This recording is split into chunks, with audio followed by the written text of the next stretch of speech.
All right, guys, what's up? DJ Lou in the house. We got Septicon in the house, and the one and only Governor Wildstar.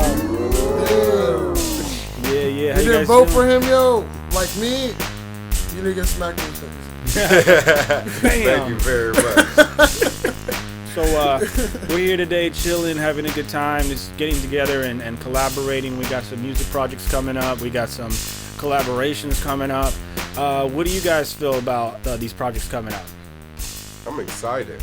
Very excited. Yeah. Very excited. I'm actually personally, I'm reinvigorated. So I had a long tenure with a group that made some tracks with, and I'm ready to start branching out, dog, and doing some new things. You know, especially with the Governor right here, man. I mean, he's fucking taking this music and making it something solid and turning it into something solid. You know, so. That's always exciting. That's exciting to me personally, you know, being able, because we're all orators here, you know what I mean? We're all public speakers, so Right. and we have the ideology, you know, we have the minds for this, so why not go all the way, you know? Why are you doing this? Why are you taking it to your own objective to go out and wake people up? Well, it's funny. I started doing this I was just trying to be an MC, you know, like I was just trying to be the best, rocking shows.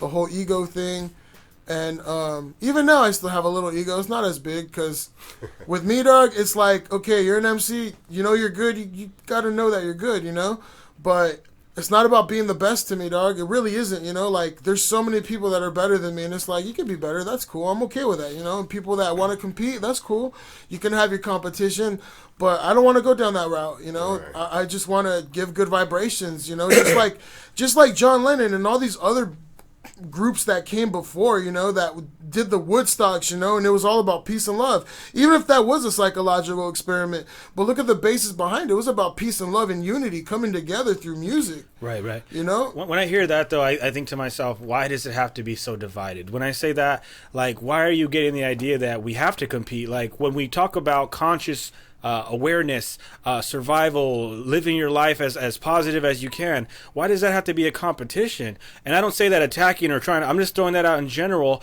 We as people, we always want to think we're not good enough or we're better than somebody when we're just living our lives. Now, what is your message behind all that? Do you have something important for the future, or are you just another person here taking your time and wasting time? Mm-hmm. I think it's just the Matrix, you know, you're just caught up in this this cycle of time that and actions that seem, you know, real, but it's not. So you're right, it's not a competition, but how many of our brothers and sisters compete against each other Every day. You know, and it's a like, mindset. Wildstar, what about you? Why did you get into this? What's your message was being a governor, running for governor?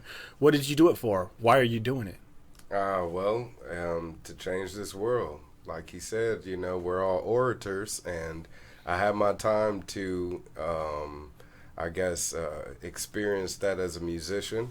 And what I really saw myself as, or during that time as, was someone attempting to change the world. Because that's really what we all are in the essence, are people out there attempting to change the world, in some way, shape, or form.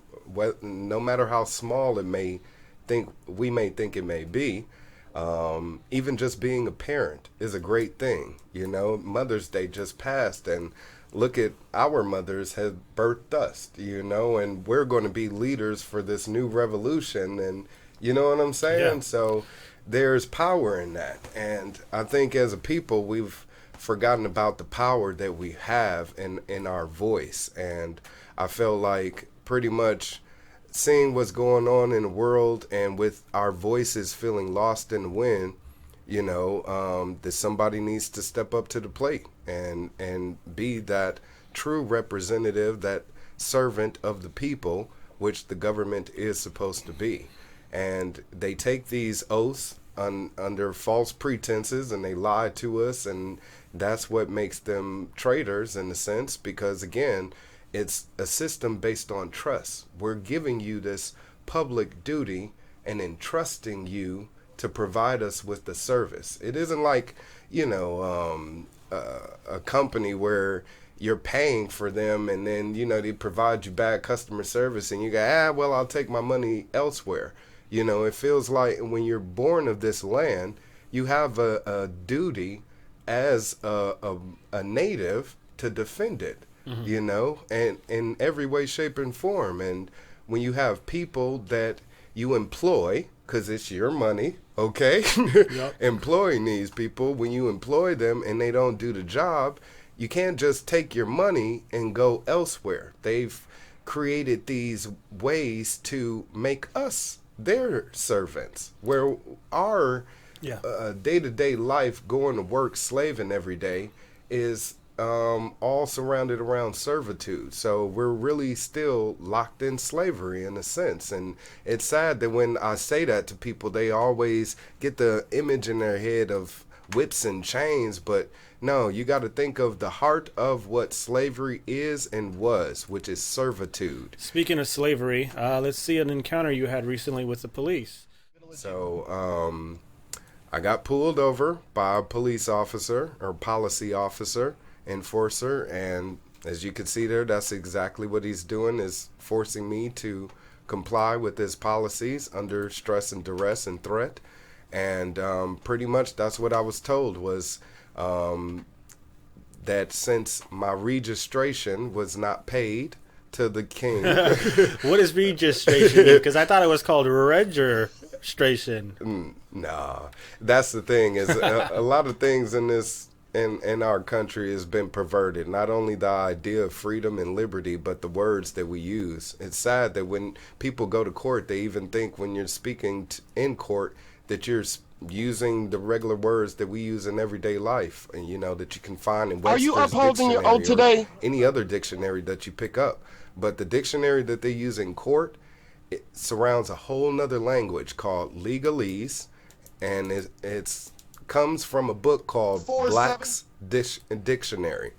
Not black as in people, Black People's Dictionary. That's stupid. People don't think that. It's called Black's Dictionary because it was written by a law philosopher at that time named Black. Okay?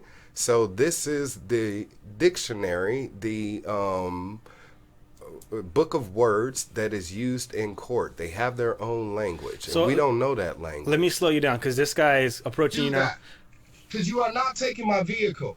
This is my property. So the supervisor shows up and he's saying, "We're gonna tow your vehicle." The other cop's going, "This guy's a constitutionalist." Yeah, because Like when it's he a was crime telling me to know what yeah. your rights are, your Because he was God-given telling rights. me since my registration was 60 days past that according to this civil code or whatever statute law that he recited, that my car could be taken away from me, my own property that's mine. It was a gift from my father-in-law as a wedding gift, and it's being taken from me. So what are you reading at this point? Years, professionals I with was actually criminal reading justice to him system case laws have Let's hear it, of let's hear it. right believed to that travel. traveling by motor vehicle was a privilege that was given to a citizen only after approval by their state government.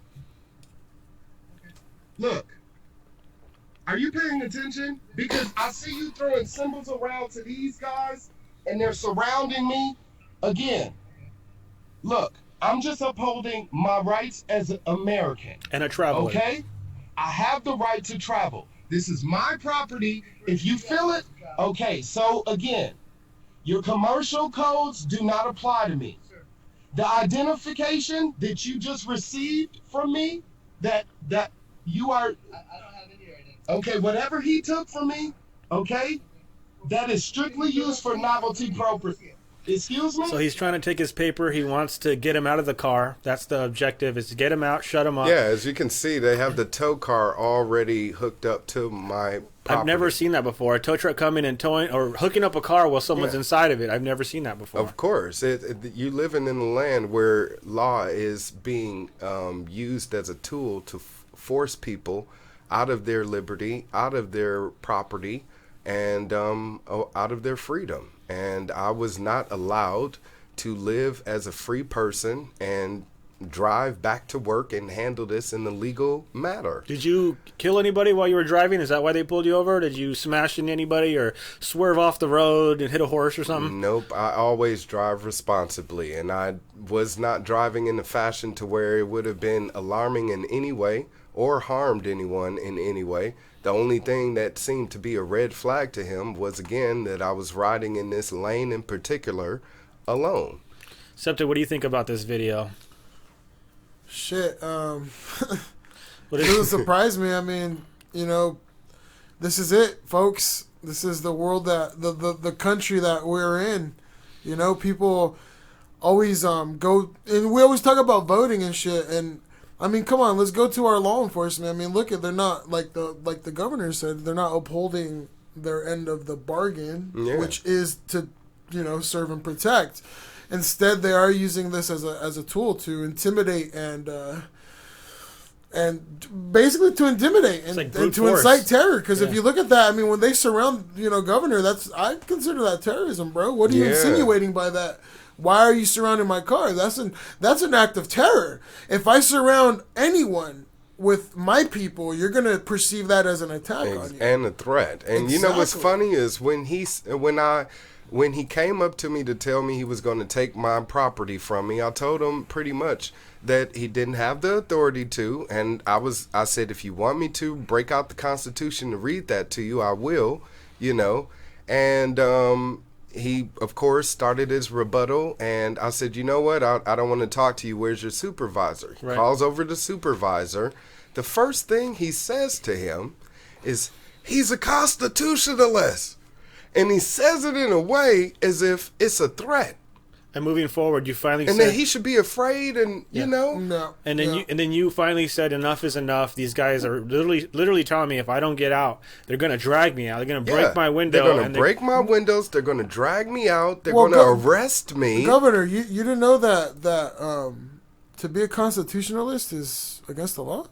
Well, I know now, especially, I mean, when Ron Paul said, you know, truth is treason in the land of lies, he wasn't lying. Because these are people that took an oath to uphold the Constitution, yet here I am doing exactly that, reminding them of their duty, because it should be, again, the duty of each and every one of us as Americans to know the Constitution and to remind these people of their confines, which is the Constitution. It doesn't confine us, it confines them. Yeah. So when I break that out to say, hey, you swore to stay in this pocket, you see what I'm saying? I can do whatever I want. You're the one part of this law society. So this applies to you.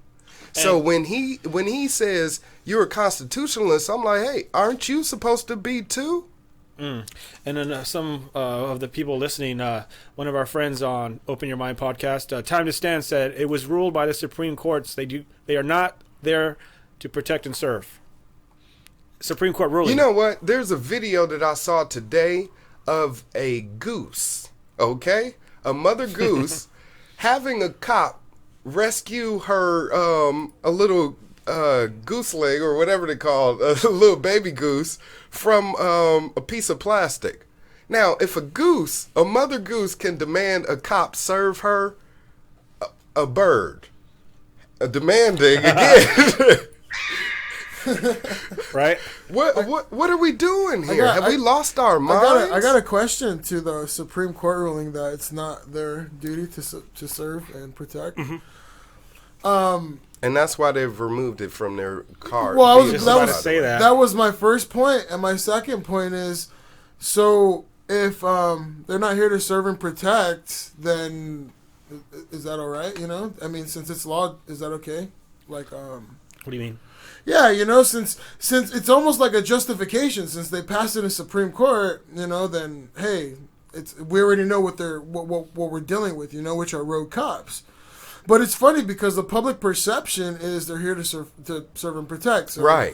It's just like, so they never told us that they changed the game. You see what I'm saying? Well, it's like the Patriot Act and everything else they passed with complete anonymity, dog. on who drafted that up. You know, like I mean, I was under the Bush administration, but who drafted that up? Right. You know, like who was the author of that legislation? Our supposed state representatives, the ones who supposedly read it and passed it. And you know the biggest outrage, and like I say, you know, I'll be the first to throw myself under the bus because I pay taxes, you know, is that we all pay taxes and we're complicit in all this.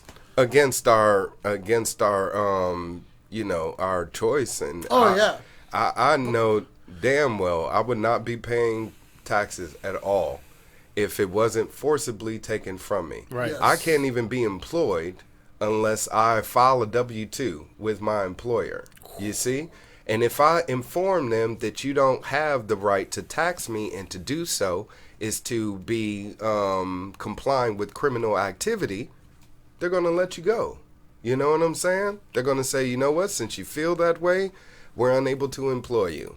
So in order to exist in this society that they've created, right? And who says that best? Mr. Trump. You know what I'm saying? On this TV show. Yep. And we've gotten so used to just buzzwords. You know what I'm saying? That's what excites people. But if you try to tell them, hey, have you ever saw a law on the books that said it is mandatory that you must pay taxes? Nope. Exactly. There's a law saying that if you don't pay, you go to jail, though. Right. We should say this to them. Are you off your fucking meds or something? I'm not. I'm chilling up in the cut. So back to the video. At this point, you know, you're out the car. They're telling you not to touch them and walk this way, sir. I like how you make a quick right when they tell you to make a quick left. Watch this. He's like, sir, we need you to go to this way. Watch, he points. Sir, go this way, please. Nope, going this way. They're taking my car. They're towing my car. Yeah, I have already no set it reason up, to listen and to them. They're not the boss of me. They're stealing Who's my the car. authority here? And remember, again, just because they're wearing some fancy uniform that I can find up at a costume shop, that does not make them your Lord and your Savior. You see what I'm saying? These are the values that you've instilled into these people. traitors. Is that you look at them as being deliverers of everything you think is right But and look, true, and they are the farthest thing from it. The farthest thing from it. Yet you continue to provide them with your trust. For what reason? When they've shown you in every way, shape, or form through killing people on videos where we see them repeatedly kill people in cold blood. Well, That they do not care about you. Well, Cepta, you know this, and Wildstar, I was telling you in the car on the way over here, like, I defended police for a long time. I got to see both sides. I work in security. I got to see the knuckleheads, and I got to see the good people being a protester and marching for something. And, you know, you're right in a lot of ways, and there's more of a story to it, and that doesn't mean that it's less of what you're saying. What you're saying has a lot of merit. What you're saying hits a lot of people because we're going through it every day. Cepta had a story where he almost was run over by a cop. And how does that make one feel when you're almost hit by a vehicle from someone who should be watching the road and protecting you? Right.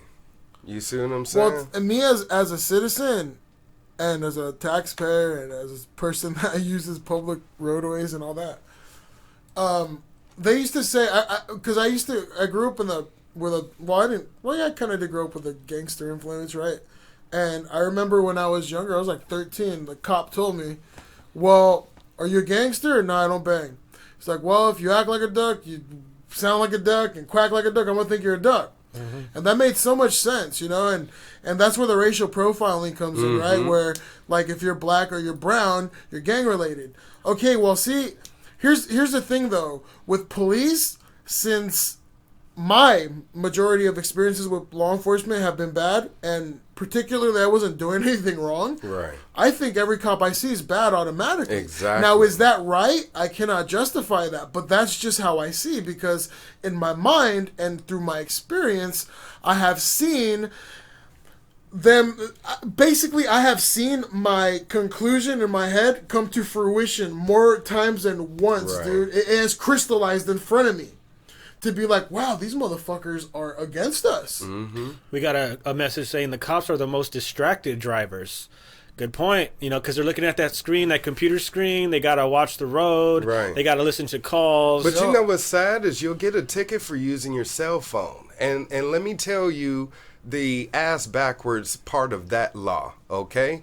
Is how can you issue a law saying I'm going to give you a ticket for driving if you're using your cell phone and looking at it, but the majority of the people when driving are using their cell phone for GPS. Yeah. Okay?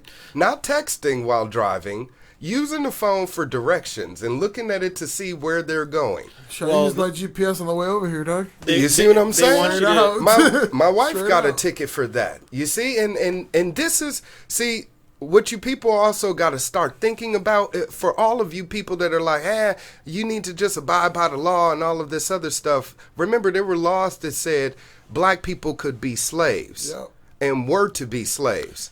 Now, just because it is law does not make it right. And you got to start thinking about the domino effect. So my wife has issued this ticket for driving while looking at her GPS on her cell phone.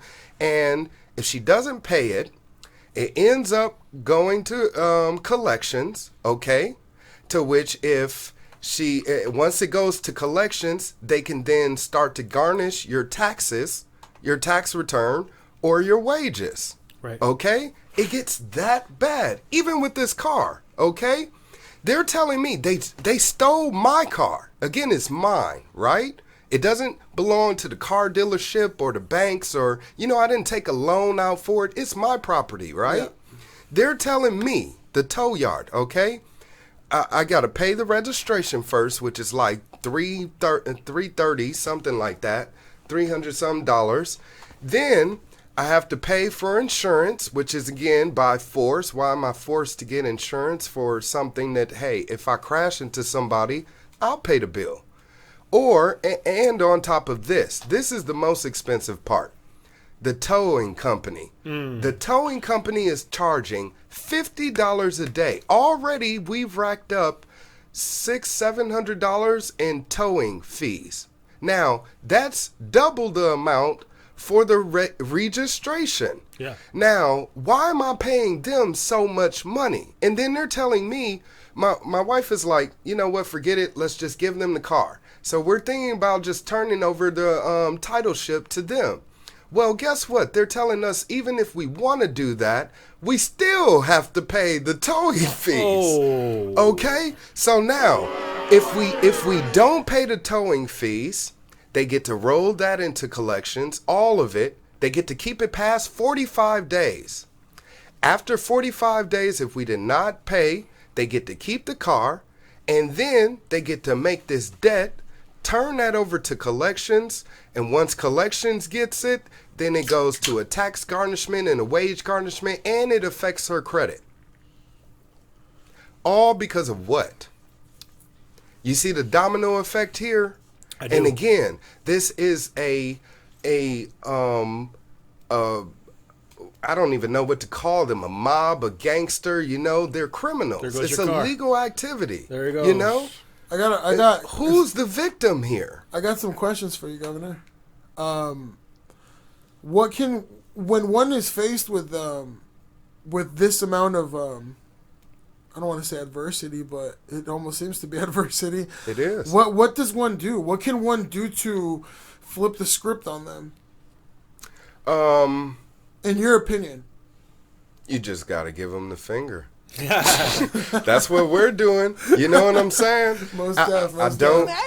I don't care. I don't care about the car. I told my wife this. I said, if the amount of getting the car costs as much as getting a new car, we're getting a new car. You see what I'm saying? I'd rather give my money to somebody else, for their property, for something I can have on my own, opposed to giving it to some crooks and some criminals and some people who do not deserve it for any reason at all. And if they want to steal it from me and embezzle it from me and threaten me, I could care less. They can't issue, there isn't any way that yeah, it's going to screw up the credit. I could care less about some credit. I deal in cash anyway. So if I want to buy a house, hey, let me buy my house. Yeah, I'm going to find somebody that's willing to sell me their house with the money that I have. And I shouldn't need to pass any credit checks to do that with hard-earned cash. Money talks. I just think about how crippling this is to someone like Wildstar trying to get his life right, just driving his car down the road, and suddenly to work. These bandits I'm come. going to get my money, you know, And to pay them. People would argue, just pay your dues every month or every year. Pay your registration and your insurance. People don't realize how much this takes a toll on you if you don't got the money to back it up. Now, let me first start there. When they talk about just pay, who are we paying this to? Again, we the people employ the government. So our tax dollars pay for every person in government. I want to cut you off real the quick. Social Security office. Go ahead. Go ahead. Exactly. Our taxpayers pay for it. Us, the taxpayer, pays for it. So, in my mind, when I need a smog check, it should fucking be paid for already. I should get something in the mail. I should get something in the mail that says, hey, it's time to smog your car. Go to the smog. It's covered already. We're going to smog your car for you. If you really want to help. Yeah. Your registration's ready. Oh, yeah, those assholes at the DMV, they're going to smile and give you your fucking registration instead of be dickheads and go, wait in line, sir. That's none of my business, sir. Pay the fee, sir. You're going to be escorted out by security, sir, because you're waiting in a fucking long line with a bunch of weird-ass people. Right. Sorry, weird people out there, but you're fucking weird at the DMV. Those are the stupid things that apply to us. And for what reason? Governor, I really want to take advantage of this time because Isn't this is he the awesome? first time that I'm talking to a candidate in anything. So and I really want to take advantage of this. Give it to me, man. All right, so you running for Wait. Pause. Okay. What's going through your mind when you're hearing yourself and like as he's talking? What are you saying to yourself? The cogs are running, bro. I mean, I'm just captivated. Notice that I'm not speaking a lot. Good. I want to make you think. And what's going through your brain? Let's hear it. Well, I have a lot of questions for him, so that's why I want to get his perspective on it and what we can do to change this through legislation. All right, ask your question. Sorry, I'm sorry. I was gonna play a little game of what's going on in Scepter's mind. Like, I killed this shit. I'm like, this is fucking cool. I got Cepta and Wildstar in here right now. It's amazing. So, Governor, like what we see going on with the police injustice, right? And how we just seen how it was passed through Congress that they don't need to serve and protect. You as governor, let's say you got elected, what would you do or what would you try to implement to kind of curb that trend or kind of take back the power that has been given to I guess the establishment? Reconstitute the state. That would be one of the first things I would do. So just drafting up a whole new set of rules and regulations and rights. Well, again, the how? way the Constitution works is it only applies to government. We the people, we think it applies to us. So when we look at the rules, I guess that it says that it constructs, we think that controls us. When really it controls government. So the government officials are the ones that need to respect that and need to work within those confines. So when you swear to take that oath, like I did, to serve you, that was me. That was me saying I give up being a free person because my job is to work in this book. Yeah, you're to be held accountable and to make that change for the people, which now, makes you a servant of the people. Exactly. Right. Now, again, within that system is a level of hierarchy. So the person in charge of everybody is supposed to be the governor. So everything that happens in our state, from the comptroller to the mayor or, the police chief or whatever is happening that's wrong, all falls on his shoulders. Just like everything that happens in our country that goes wrong, it falls on the president's shoulders. You see what I'm saying? Because he's supposed to be the head of state. Commander-in-chief. And exactly. the leader, yeah. And that is the position of governor in the state, in each state. He is the head of state. I love that you said that you would reconstitutionalize, but reconstitute. It's called reconstituting. Yeah, reconstitute California, which, if you think about it, would be the example needed, the precedent set for the country. Oh yeah. Right? Once I or do that, to take everything back will change. everything that's been ratified that goes against us in the Constitution. Yeah. Marijuana. So- Along with that would be serious reforming. The DMV would not operate it as it does. You see what I'm saying? Because in that reconstituting comes, again, a redelegation of responsibilities. So I would tell the DMV, there would be no Caltrans, by the way. I would end Caltrans. And real quick, for people that don't know what Caltrans really, what their job is, what is the purpose of having Caltrans? Caltrans pretty much is the hub of all of our public transportation in the state. So Caltrans runs Metro, runs OCTA, that's the train and the bus companies here, and they're pretty much the state. It was actually created by Jerry Brown's father. Wow. When he was elected in the back in the 80s, he created Caltrans.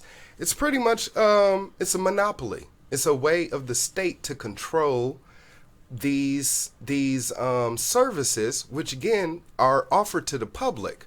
So if they're offered to the public, why do you need to be in charge of that? You Yeah. see what I'm saying? Yeah. There would be so many buses running down the street if Caltrans wasn't involved, because now you have competition. If I wanted to start a bus company, I can go buy 20 buses and I can service just the city of Santa Ana. You see what I'm saying? It's like the trolleys back in the day. Exactly. Let's get rid of the trolleys. That's why when you go to certain cities like Santa Monica or Laguna Beach, you'll see they'll have their own public transportation along with the bigger one. And going in, not to cut you off real quick, Governor, but I like what you said about the trolleys. It's true, right? Just to verify this, California in the beginning, before it became the capital of highways, it was very public transportation oriented, was it, or was it not? Yeah, and there was more jobs. With more jobs came what? More money.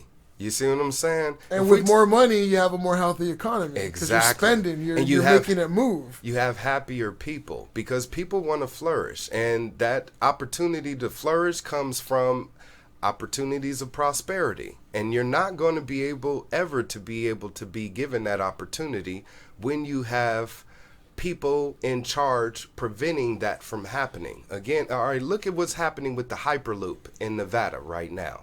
Okay. Real quick, for the people that don't know the Hyperloop like me, Break it what down. is the Hyperloop, please? The Hyperloop is this new And real quick, people, this is education, so listen, y'all.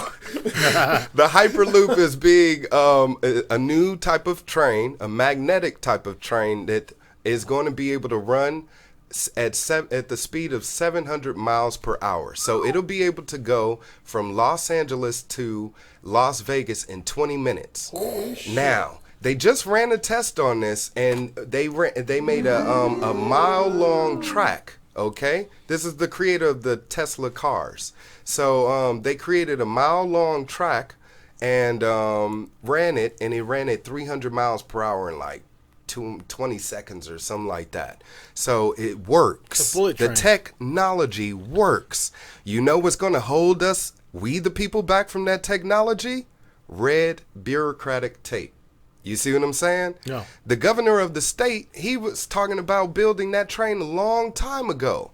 And then he ended up siphoning our money, our taxes, saying, I'm going to build a high-speed rail between California and Nevada. We're still waiting on that high-speed rail, Jerry Brown. Meantime, over in Nevada, where they have less red political tape, you have them building this type of technology, which is, again, going to create jobs.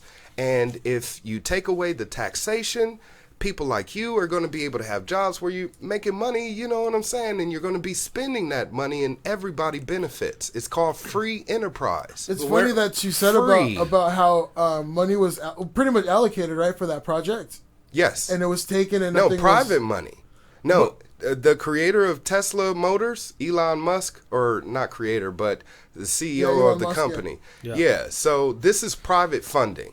You know, just like they're using their own money, their own profits from selling cars to create this technology. You so see? it'll be Tesla run by the Tesla people or the corporation behind it. Exactly. Because I was going to compare it to Mexico, because right when I was in Mexico over the summer, they were promised, I believe, 2 new subway cars, like routes in the city. Mm-hmm. And they paid, I don't know how many, like, fucking to the billions. government. Yeah, dog. And the they government, took money from that. they went they on didn't cruises. build shit, dog. Exactly. They didn't build shit. Now, you give it to the company is more accountable because, again, they have stockholders.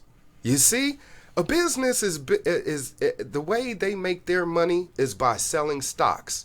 And that's the way they're going to stay in business. Even Facebook has stockholders.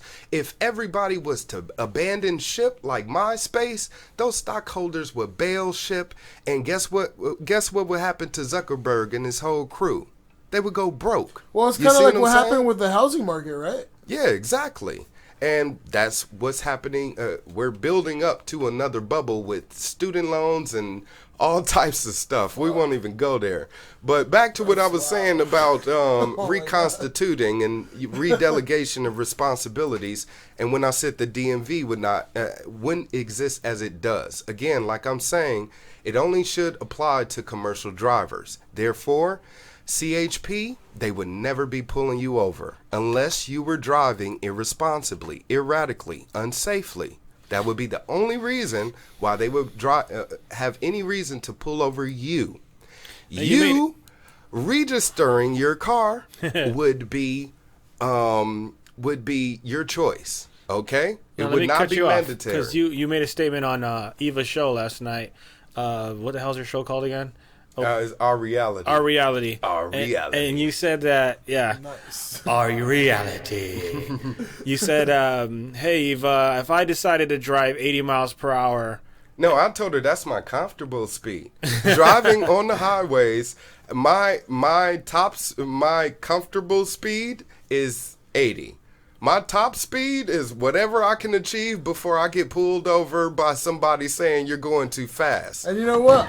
My comfortable speed, dog, is like fucking 60. I'm not a very... See? And that's why they have lanes on the freeway where the slow people stay to the right and the people that want to go fast move It's like, to the yo, left. you better not be You going see? 60. You better not be going 60 miles per hour in the fucking far lane. But look how civil we are as a society. You see, we did that. Yeah. They didn't need to tell us that. We knew There's that. no need for law enforcement to Exactly. Yeah. I heard Big Anaheim. Brother Wow. needs to be told, hey, I'm grown now. I like what you said, Governor. You said that we did that. We didn't need this enforcement. Right. And if you look at that right there, just that example of civilness that we possess to like, okay, well, we have 3 lanes or 3 areas or 3 sections of that highway for fast, medium, and then low, like slow. Mm-hmm. So come on, this applies to every aspect of living life. This applies to every aspect of government. This applies to every aspect of how we engage in our lives. Right. If we're able to be civil in that manner, what's preventing us from being civil in every other manner? Assholes. And this is just as basic as a highway. No, but I want to say It's basic. I have to jump in this real quick. I have to be the one that fucks everything up, right? I feel like it's more than just us driving safe. It's the ones that fuck it up for everyone else. Is that okay? Absolutely not. Does a gun kill people? No, a fucking person kills people. However, you got people that can't handle their alcohol. They drive down the road. They fuck shit up. And this is what bothers me. We did a DUI protest, man. Me and you were out there fucking screaming at the cops with megaphones. Like, what did we say? I was like, you want to fucking stop people from drinking and driving? Go to the bars. They're right there. Go. I'm telling you. Why are you bothering people? Because they were stopping people that just driving down the road. We were telling the drivers, fight for your rights before they take them away. Let me see your papers. That's what they were doing. They were just out there. Show me your papers. Like Nazi fucking Germany saying, you can't drive down the road unless we say you can drive down the road. Let me see your license. And it's like, fuck you. I'm driving down the road. It's my car. It's my property. The fucking floor I'm driving on, I paid for. I'm a taxpayer. Yep. Fuck you. Unless I've committed a crime, then fucking charge me. Yeah. Don't fucking are, believe. once you do commit the fucking crime, you'll get away with it, or you'll get fucking shot and killed. And it's the crime means somebody being hurt, people. That's what I'm talking about. A crime isn't breaking one of their rules, okay? rules are for fools, and if we are not fools, we're free thinkers. Wow. And we need wait. Say that shit again. That was rules dope. are for fools. No, it sounds like a fucking like a kindergarten. Like, don't do that. But if you fucking break it down, it is the ones that are acting like children that need to be told that. And it's sad, but you know what? That's even more of a sad type of a mindset. Because if we're supposedly living in a country where this is home of the brave, why are we so damn scared of everything? You know what I'm saying? I went to this one. Thank you. I went to this one establishment. I won't say where, but it was to renew my medical recommendation. You know, here in California. You went to get some of that Iranian tobacco. Yeah. So, you know, they have this thing where you yearly got to renew your paper in order to keep your license, but that goes away once we vote that anybody over the age of 18 that can wants go to, and buy engage legally. in some Iranian Exactly. ventures can. So I'm there, and while we're there, the receptionist, there were other people there, and these two guys came in, two younger black guys, and they came in and after us, and the receptionist helped them and sought them out. And when she saw us, she was like, she explained, she said, "I'm sorry to have, helped them before you, but we got a story or something like that, heard stories about how this other shop just got robbed by two guys." And she was like, "And I just wanted to be safe." Okay, granted, but there's about 10 people in this place, okay? Not to mention me. If something go down, I'm not going to just stand there, okay? So me and my wife leave, and I told her, I said, I don't like that. She profiled those guys. And you know what? We went outside, and those guys were standing there, and they were talking to some girl and her baby. And one of the guys is holding the baby, and he's laughing. And, we said hi to the guys and everything.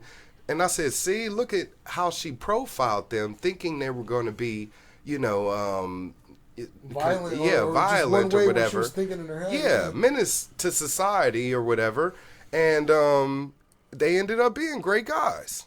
But only because of how they look. That perception is everything, and it's crazy because we look at these politicians on TV, and yeah, they look all polished. They got their, their suit on looking clean and their hair all styled up, but they're the dirtiest of the dirtiest people, and we know it.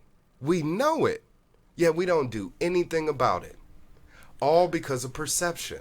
You see what I'm saying? McAfee is running for president. John McAfee. I'm pushing y'all on McAfee. McAfee 2016. Let him know. And I'm pushing y'all for Governor Wildstar. Oh, thank you. Fucking 2018. Come on, y'all. I'm going to be out there protesting with the homie. So yeah, you got my vote, Governor. Next year is all about campaigning, because come 2018, y'all vote for me, right? Looks like we got a big old venture to get the homie into the mansion, man. Yeah, So exactly. I'm down with that. But yeah, so McAfee, people frown on him because he's pro choice. So okay? would it be because he's a constitutionalist? In And the gist of the word? And he's a constitutionalist, and he wants to disband the NSA and the TSA. Wow. He wants to get rid of them entirely, okay? And you would think when it comes down to cybersecurity, that would be somebody that we would want to have in office. You know how much somebody money against CISPA, somebody against all of those ISPAs. You think about how much cyber freedoms that are being taken away as well. Right. So he would defend that. I mean, this is the guy that you would definitely want to represent or to have that interest, that core interest at hand. Because everything nowadays, not to cut you off, Governor, but everything nowadays, everything is computer technologically oriented. Everything.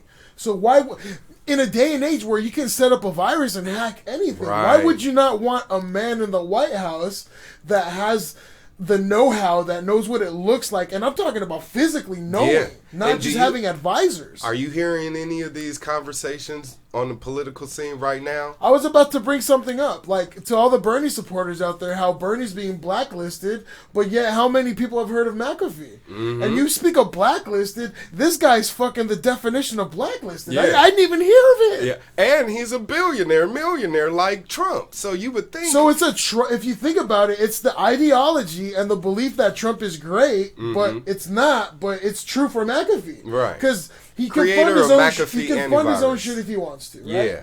He has the ideas, and I would think he has the know with how, and it seems like he has eye, because he's with technology, man. That's future. Mm-hmm. You know what I mean? So I would think that he would know how to manage going ahead in the coming years. Exactly. Well, I got to throw my piece in here because I think both parties are full of shit. I was a big supporter of Ron Paul back in the day. You know that. Yeah. What you don't know is I never voted for Ron Paul. I voted for Gary Johnson, another independent party that libertarian that didn't believe in the two-party system. I'm so tired of the two-party system. We were talking about this on the way over here, and we were talking about this over the phone, how you don't even want to fucking bring up Trump because you're just giving him attention. Yeah, giving him press. Yeah. Don't vote red or blue. Vote you. So, you know what I'm saying? That's right. Straight That's up. right. Right. And what I was trying to get at is that no matter what, you're fucking choosing a party that's not working. These guys have not got the job done. They're like wrestlers. They talk a bunch of shit on stage, and then backstage they're buddies. Yeah. Voting for the same fucking laws into the books that they never read. Well, talking to the mic. We got to look at the guys that were blacklisted, though, right? I mean, we got to look at, like Ralph Nader. That was a guy that ran in 2000, and he was a constitutionalist. Yeah. And they set him up, and they found him with a prostitute in a fucking motel room, and they got set up, dude. What about Senator Wellstone, I mean, I thought you were going to say Senator Wildstar. I was like, Wildstar, you got family in the business? No. Future, dog, future. Right. But, I mean, all these examples of people that are the most qualified to be in this position, and they're either ostracized through false allegations or they're blacklisted, like what's his name? McAfee. Yeah. And it's astounding to me that we'll have, for instance, it's a public forum. We'll have a lot of people that will go on because I look at YouTube, and for me, I like looking at YouTube comments because I get an idea of how the public thinks, so. Right away, I see a lot of aggression, like, you're fucking stupid. What do you think this? Like, you're fucking, I see a lot of truthers taking that stance as well.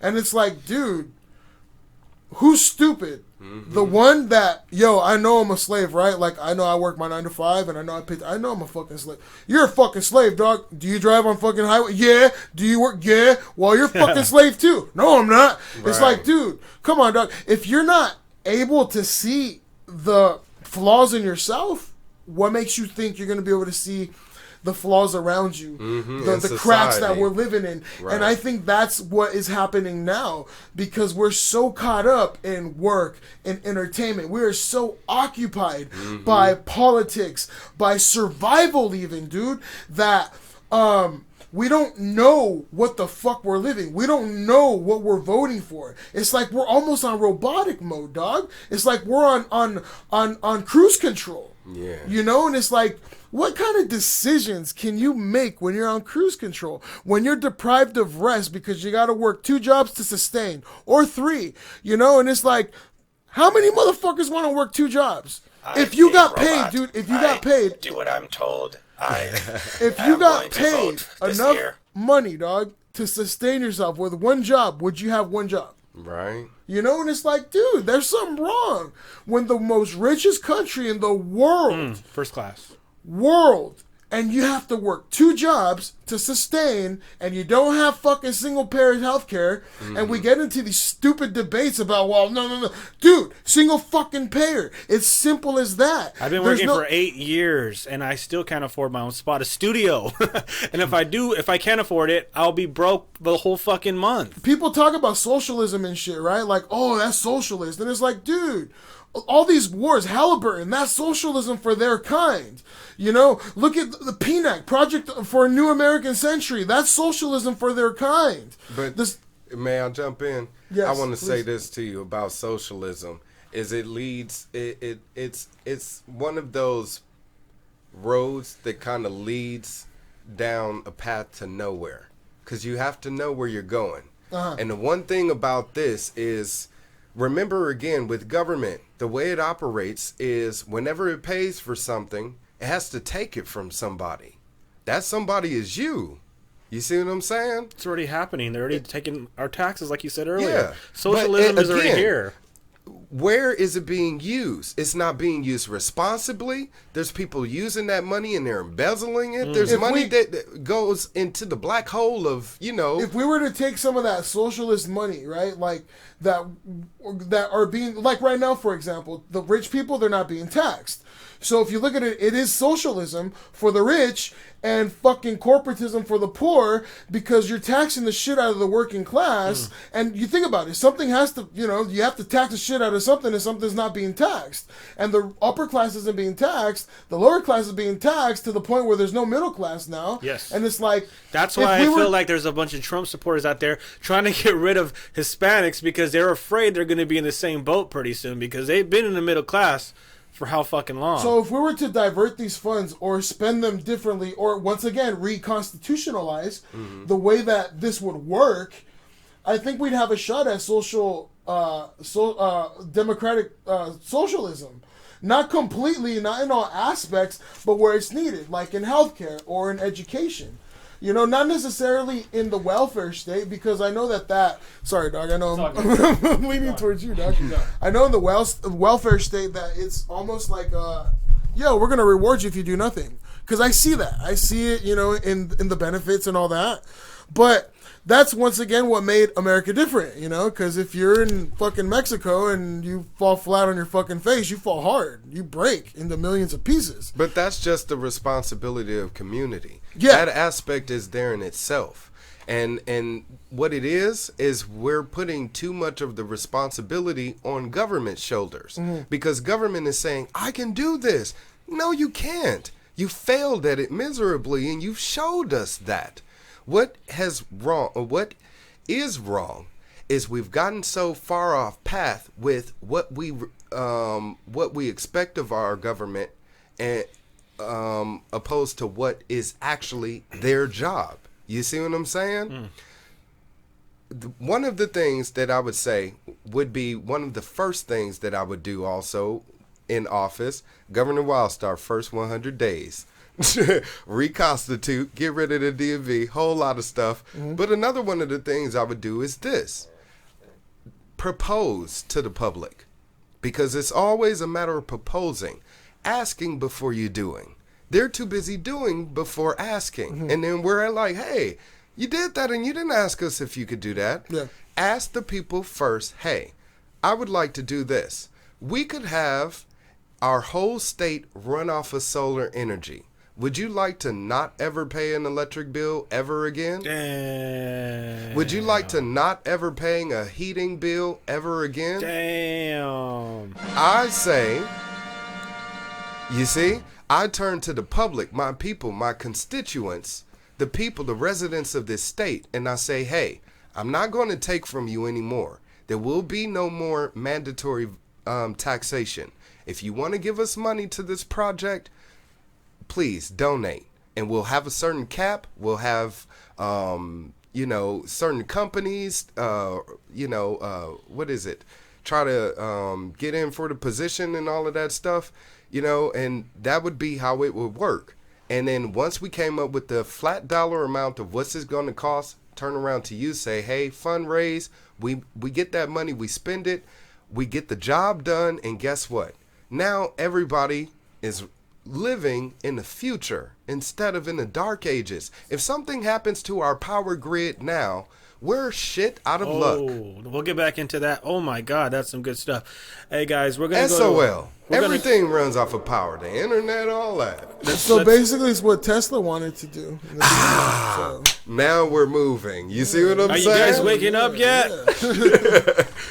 Are you guys still sleeping? That's how the Egyptians used. They've even depicted that on the walls in the tombs. All right, hold they that were thought. walking Hold that around with thought. lanterns. We're gonna go to a quick break. Powered by potatoes, right? Open Your Mind Crazy shit. podcast. Powered off of the sand. We'll be right back. 'Cause I We're was gonna hearing take a about that quick in little Rocky break. Valley, Hold up. Yeah. We're gonna take a quick little break. Open Your Mind podcast. Eat some pizza and get it going. We'll be right back. Hold up. These guys are on a roll. Dude, man. Who are some of your favorite rappers? Let's throw them out there. Throw me a couple names. Shit. Right now, Ab-Soul, Right now. Kendrick Lamar, Forever, man. That's just dope. still adding it to the list. I only have two favorite rappers. Black Milk, Who's Black Milk? check them out. Black Milk. Oh No, Guilty Simpson, Jay Dilla. Oh, hell yeah, Guilty Simpson, Apollo Brown. Yeah. I gotta run with the fellas over there. Mad Lib. Oh, hell yeah, hells yeah. Of course, I got my favorites: Talib Kweli, Mos Def, Common. Star right there. The whole Black Star connection. The Roots. Love me some Roots. I got every album. Fucking. I'm a big Radiohead fan too. Anybody that knows me know I love Radiohead. So, I heard Dave Chappelle did a Creep. Creep. That's the song Creep, right? We're talking about the same shit. what? Radiohead? Mm-hmm. That's a band? Dave Chappelle? Yeah, Dave Chappelle sung the song Creep. Oh, really? I gotta check that out. Yeah, But I'm I'm gonna a check that out creep. too, dog. Shit. Word. All right, so I never ate on a They're podcast. not rappers, but I just dig Radiohead. Hey, dude, I thought you were talking about I thought you said you were a Radiohead. So you think actually Radiohead the fucking band? Oh yeah, I love I them. love Radiohead. Have you heard that song True Love Waits? Sing it for me. Fuck. I lost my fears. Is this a new song? No, it's old. Dog. Oh yeah. Look, probably. I just did a world premiere on the DJ Lou podcast. Right. I'm fucking rock some vocals for you guys. Oh man, no, yeah, Radiohead is What do you guys think of InfoWars? It is an Open Your Mind podcast. Yeah, definitely. Hey, Alex Jones isn't no fucking DJ Lou, bro. You're right. And all those correspondents ain't exactly fucking Governor Wildstar. Yeah. So, Tell him. if anything, dog, this is the real InfoWars out Right. here. You know what I mean? Because Ain't no receptor like the scepter. That was dope. So what makes us different from these other guys? Not that we're any better, but we are trying to do what? Alex Jones, the guy came out. I said this on a podcast that I made a couple weeks ago. He taught me a lot about the Constitution, vaccines, Yeah. mainstream media. I remember when he came out with that food and he did that whole thing where he had all the products that had GMOs on there. That was powerful, dog, because he's showing things, and at a time that nobody knew that, oh shit, Coke and fucking Lay's and all this shit, has all these genetically modified organisms in them, and at that time especially, I mean, dude fucking went on camera and took shit out like, yo, it's poison. Yeah. And especially at the time that he did it at. So, I was always on the fence about him because I knew it was a fearmonger, dog. I knew it, when I've heard it, with William Cooper in year 2000. He's over there saying that the nukes are in the air and that fucking, that the fucking cash machines didn't work and that fucking we're about to be invaded by Russia. I mean, it was some crazy shit he was saying. And I agree with that. I on the positive side, I like what he did at Piers Morgan on national television. You're not taking away our Second Amendment. I like the interview he did with the Mortal Technique. But I start seeing all this Donald Trump shit, and I'm going, damn, like this dude really is buying into this as a hardcore Republican. What? Like WTF. The same thing with Ventura, I mean, it's the same thing with him. So I know these What's guys I going on looked with up Ventura? he's pro-Trump, like completely. He's like, he's the real deal. So I was thinking, because me, dog, my mind is pretty vast, so I try to, just for the fuck of it, I'll play the game and I'll catch the ball when it's going, fucking so far down the line. So Yeah. I'll chase it, And I'm like, well, maybe Trump is doing this for our good, you know? Like, maybe he's just putting on a front and shit. And then I thought about it, I'm like, but this motherfucker straight said he's going to kick out every fucking Muslim and Mexican. Who the fuck says that? You know what I mean? Like, where the fuck is your logic in that? Like, my God, that is just so illogical in the United States, the fucking melting pot of the fucking globe, you know, without it being fucking Europe. You're going to fucking say, hey, I don't want Muslims and Mexicans here. Next thing you know, he's going to say he wants to send all of the black people back to Africa. Hey, we should be like, you want to deport all immigrants back, my friend? You should deport yourself first. We should start with the Donald, man, you know? Start with his Anglo ass. All right. So are you guys fully against the mainstream media like I am? Yes. Yes. When you turn it on and you're watching it, which I hardly ever do, but when I do, I'm like, fuck this. I'm not gonna sit here and watch this shit. Click. I can't listen to it. I can't watch it or listen to it. Well, I would say my television intake is all selective. I don't have like cable or nothing like that. You know, I have the internet connected to my TV. You know, we got our Roku box, so everything. I got my Chromecast. Yeah, so everything that we want to watch is in our control. We're in control of the television versus the other way around. So we're not being programmed by the television. We select our programming. So I would say when it comes to news, there's not really too many sources I lean to other than independent sources, because that's actually who they run to. People on Twitter, people on, you know, Ustream or Livestream or Facebook or something like that.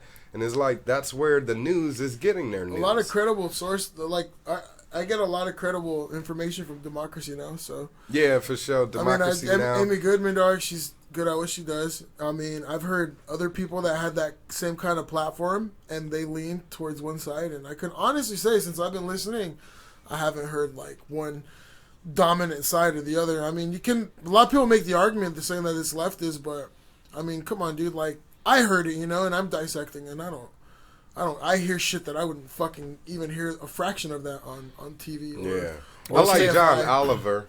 Let's take a phone call. Oh, yeah, most have. Yeah. Let's take a phone call real quick. We got Time to Stand from YouTube. What's up, brother? You got something to say? Time to stand. Yeah, what's up, guys? You know, I love you guys, man. You guys are freaking awesome, but let's not get on Donald Trump's ass too much. It's not about kicking out all the freaking Mexicans. It's about kicking out the illegals. It's about making wait a minute. Who's saying they're illegal? Who is creating these terms? You see what I'm saying? That's okay. Another part of the brainwashing, bro. We're free people to go anywhere on this planet. There is no illegal anything. Okay, now let's tell Mexico to knock down their wall on the other side. You know what? I'll tell you this. We already talked about that. As governor of California, there would be no border between us and Mexico. No. He's saying Mexico's border from the below area has a wall up as well. Mm-hmm. And I try to tell Time to Stand, I said, listen, Richard, Mexico's government is corrupt as fuck. They disarm their people. They have a wall up because they can do that just like our government can. Yeah, but our government is corrupt too. There's not even a wall there, though. It's a fucking line with fucking barbed wire. Wait, hold on, brother.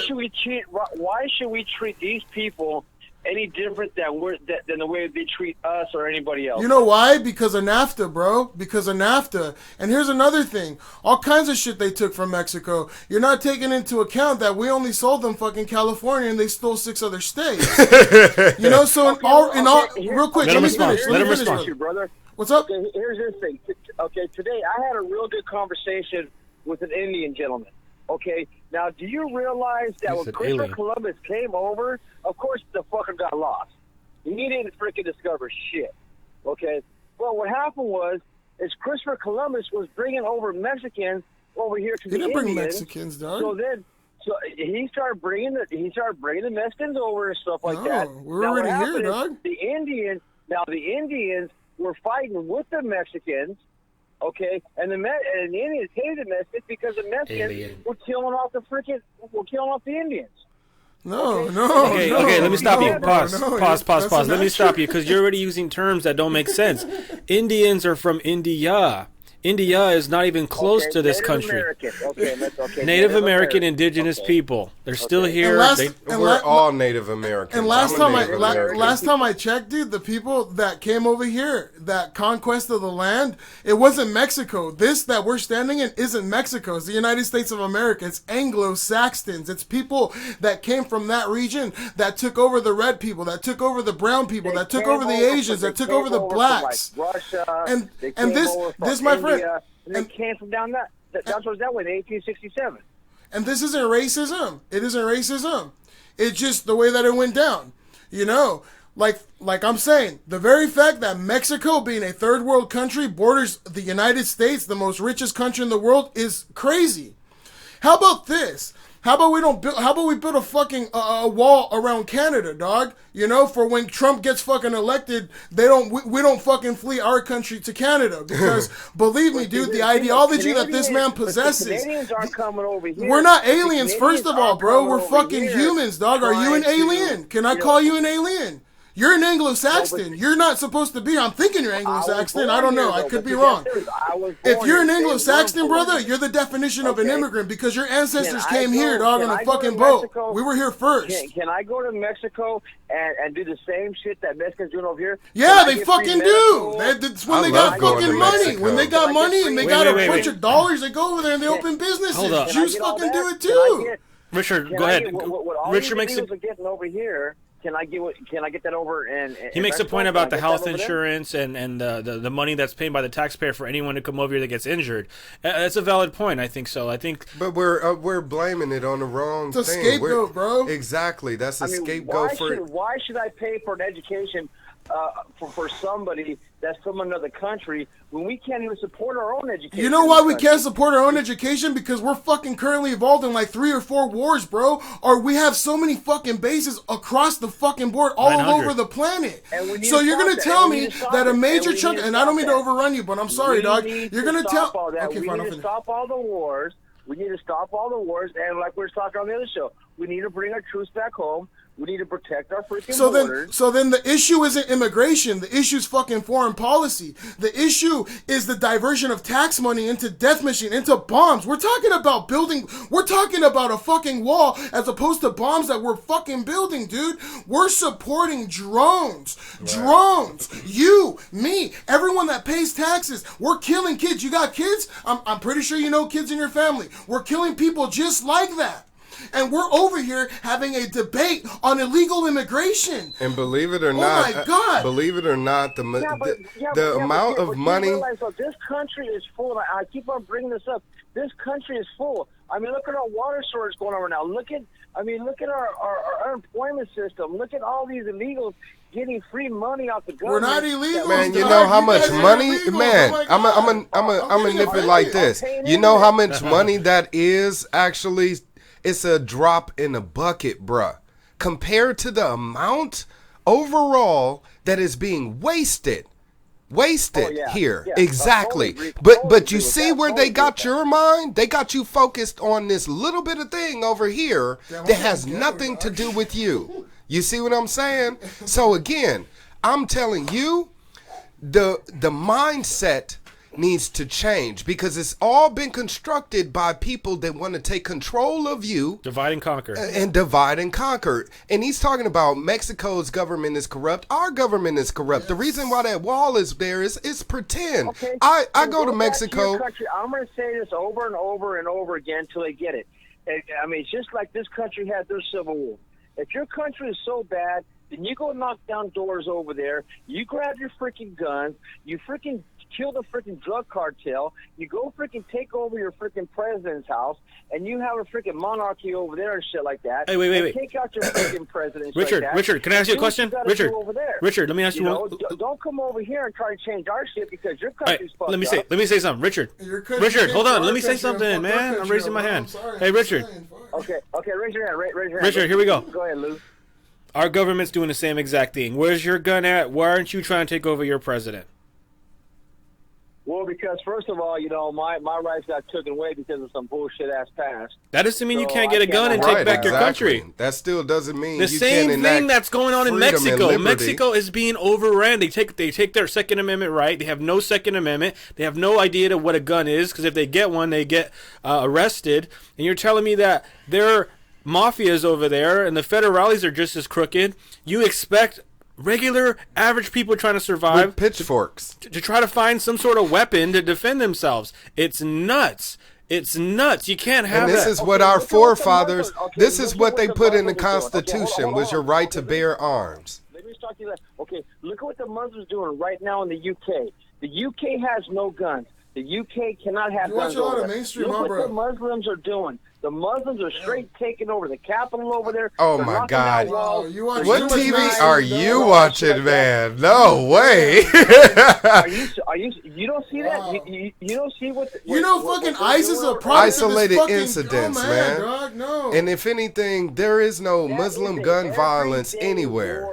You know what's funny, dude? This whole Muslim fucking animosity started with Bin Laden, and it's funny, dog. Yes. And I quoted in a fucking Immortal Technique song. That guy was funded by the CIA, bro. Right. Back when we were fighting the fucking Russians, we provided them in 1980? We called them freedom fighters, bro. Yeah. That goes to show how fucking corrupt. I'm not gonna say your government, our government, and we're over here talking about Mexico and all this Wait, but shit. I want to point out something that you just said.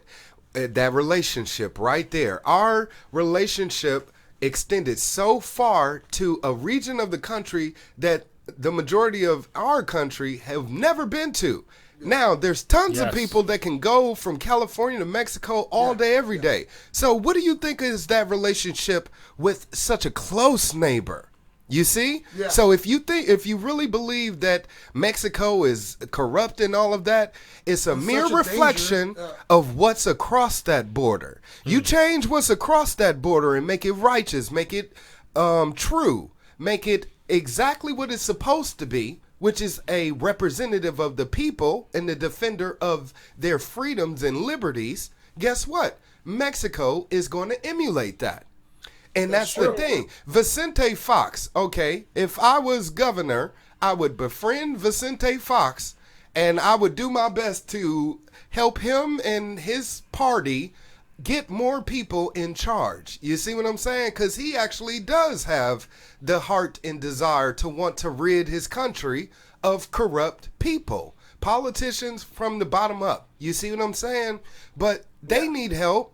Just as much we need help. If we can't get rid of our own corruption, how do we expect them to get rid of theirs? We supplying them with weapons. Exactly. Fast and Furious. Yeah. You see what I'm saying? Okay. So now, Wildstar. Now, let me ask you a question real fast. A very simple question, very simple answer. It should be. Okay, you got a household of 5 freaking mouths to feed. Okay, you got your wife and you got kids to feed. Okay, if your refrigerator is freaking bare, okay, with barely a freaking milk and a freaking hot dog inside there, are you going to take freaking 20, 30, 40, 50, 100 bums off the street and let them move inside your house and feed off of what you got in the refrigerator? Are you going to do that? I have that. That is not. Is that how you perceive immigration? You in know our what's country? funny, dude? The most hardest Yes, I do, working because people this are the ones you country is speak full. of. This country is starving right now. This country Man, is too full. please. We're This like number country one in is obesity. starving. We're number one in obesity. Again, you can't say we're starving on top of there being people eating foods you have never tasted in your life. You want to know why? Because they live in a world of elitism that you don't even understand. You see what I'm saying? So the divide between us and them is already there, bruh. We're not eating in their refrigerator. You see what I'm saying? And here's We live in a land of abundance. You got to stop thinking that you're living in limited anything and everything's everything. scarce. We The got reason running why water, they're my doing friend. that is because of money. The reason why they say, Let me oh, tell- there let me isn't tell you enough the reason why I oil, is got so a they job can right now. raise Let me prices. Okay, let me tell you something. Okay, when I first started, working years ago after I got out of prison and shit like that. Okay, I could not get a job. I was going from agency to agency. Why? I got a forklift license. Why? I was Why working could you not warehouse get a work job? Like that. Well, number one, because of my background, and number Exactly. two, all the Kill that, agencies- and what now- happens? no, but even with that, so what happened was agencies started taking over warehouse work. Okay, even people without corporatism. Okay, now what happened is they started hiring all these illegals. Okay, so it's the corporation's fault, of course, because they want to get lower wages. So instead of me making my $13 an hour that I deserve, they're going to put in this illegal who's going to make $8 an hour, and just breed out all the freaking ones. Man, you heard of TPP? Say what? You heard of TPP, the Trans-Pacific Yeah, Partnership? Yeah. I heard about that, yeah. You ever seen the movie Campaign? The Campaign with Will Ferrell? Yeah, I sure have. That's TPP, bruh. Okay? So when you think about jobs in this country, don't just think about the Mexicans or whatever. They doing it to Indians. They're doing it to the Chinese. They're doing it to whatever third rate or third world country resident that they can get here to substitute for us as being laborers. That's what we are. We live in a labor society. You want to get mad at people? Get mad at Walmart. You want to get mad at people? Get mad at McDonald's for poisoning our people. The government sold out your jobs. I'm not just talking about the Mexicans, though. I'm talking about anybody that comes here. Well, let me stop you real quick, because even if Richard, let me stop you real quick, because even if the Mexicans were to leave, jobs are still being shipped out overseas. Yeah, slaves are still working for the product called Walmart. Well, look, real quick. Can I mention something real quick before we go off topic? Go ahead. In every freaking government agency, whether it's Donald Trump or anybody else, they talk a bunch of shit. But here we go with another guy saying that he's going to stop all that shit and he's going to bring the jobs back. Well, look, bro. He's He's been caught. I already proved that on my video. He's a liar. Go ahead, guys. Real quick. I was in Mexico as because I'm a citizen, dog. Thank God. I can fucking go and come as I please. Yeah. I was there, and I seen Walmart. And you think when they go to a place like Mexico, they're paying dollars? No, they're paying pesos. You know how much you earn in Mexico? You make what? Fucking 80 pesos. That's less than $8. So, what's your point? My point being is that we're speaking of what the Mexicans, right? Just going on the comment, is that Mexicans are really fucking up the American way of living. Right. But it's American corporates, it's American interests that are fucking up the world abroad. Right. By bringing a company such as Walmart that's a powerhouse that makes as much money as it does and going to a third world country and taking advantage of its model that it has, its system that is not sustainable for its people. So we're talking about Mexicans and all these other people, right? These scapegoats fucking up how we live. I got no money. Oh my God, it's these fucking people. No, it's your fucking corporates. It's your people's in charge. It's your Donald Trumps. Right. It's your Donald Trumps. How many fucking jobs has this guy shipped overseas? And I hate to use cuss words, bro, but it really conveys the frustration that I feel that we don't see this as a country. And this makes me believe that this man is going to be elected. And this makes me believe that there is going to be race wars, and you're not going to know that it's a race war because you're going to be told that it's something completely different. And that's something so dangerous. You mentioned Muslims being terrorism. Not all fucking Muslims are terrorists. You mentioned bums being Mexicans. Not all Mexicans are bums, and I'm just going off of the language you used. You see, so I'm just saying. I'm saying we're being. Dude, I heard you. That's not what I said. What'd you say? What I said was we're not. He's not going after all Mexicans. I'm not saying all Mexicans. No, you said if I moved a whole bunch of bums in my house, that's your view of immigration. No. Okay, you took that wrong. I'm just saying bums off the street in general. I'm not saying there's a lot of homeless people. That's how you perceive. Well, hold on. We are. What if they're coming in? I'm not saying. But wait. I'm not saying bums as a race. I'm just saying any bums off the street. All right, cool. Are you going to take any? Are you going to take? Let me answer that. Are you then. going to take homeless? Are you going to take homeless off the street? And put them in there and let them feed off your refrigerator that you don't have. No. Let's. Okay. Now, let me answer. You just said you didn't mean them as being bums. Well, he never said Mexicans. He said bums. He never said Mexicans are bums. Would you take them in? The conversation was entrenched in immigration. Right. And the way Yeah, he bumps. did. He did throw that in there. What am I going to insinuate? Right. And yeah, it's minor. Oh, it's minor. No, But dude, if it's the you're way it's all okay, but you insinuation, said this. You said not all of them are bums. Okay, so what if they come in and they say, you know what? but see, that's I not what wanna, I said, though. I have a didn't say skill that's and I can build your house, or I can do this, or I can work for you doing that. Now they're not taking from me. If anything, they're helping me. So I've now invited someone in my home that is going to aid to my life. That is a benefit for me. One quick point, too. Just one quick A point. lot of these And people are like slaves, man. it's They not- do all the it's- fucked up work. it's not They're an- the maids. They're the ones that clean It's up not and an vacuum. aggressive- It's not an aggressive dust. point. It's not an aggressive point, and it's a fact. Geraldo Rivera even said it, right? This is a mainstream guy. Fuck that guy. He said, when this whole thing was going down in 2006, he told fucking the main people, like, do you really want to pay $32 for a piece of fucking fruit? What that phrase insinuates, what that is saying is that we're making a killing off of immigrant labor. Mm-hmm. We're making such a killing off of immigrant labor that if we were to pay them what we would pay Americans, you wouldn't be paying $2-3 a pound for whatever you want to get. Not to mention, let's not talk about inflation and the value of the dollar. currencies. Yeah, right. You know what I'm saying? throw all of It that into is that so pot. Holy much. shit, The dude. Federal Reserve and Hey, I I want to say thank you to Richard for calling and Thank keeping you, it brother. real. I really appreciate it, Saying man. what was on his mind. You know what? Hey, Close you your know statement, what? brother. I seriously think, the last thing I want to say before you guys cut me off, man, is this, that, what you guys are talking about, the illegal immigration stuff that we're talking about and stuff, I'm seriously thinking about changing to the other side because I understand about opening the borders up. I understand about no borders and we all should be free people. I understand that part, guys. I really do. But my thing is, if you don't treat me with respect, I'm not going to treat you with any respect. Definitely. That's my Okay. thing. And I've And been that's to the way Mexico, I and feel every about- time that I've been and there, that's the way the I- Mexican people and have that's treated the way me I with feel so about much that. respect.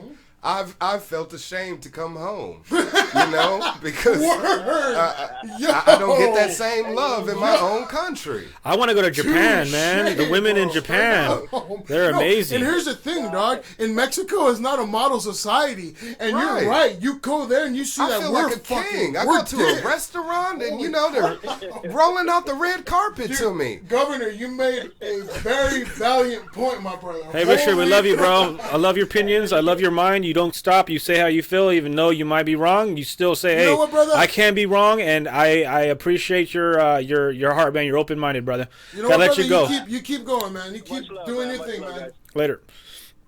Keep finding out.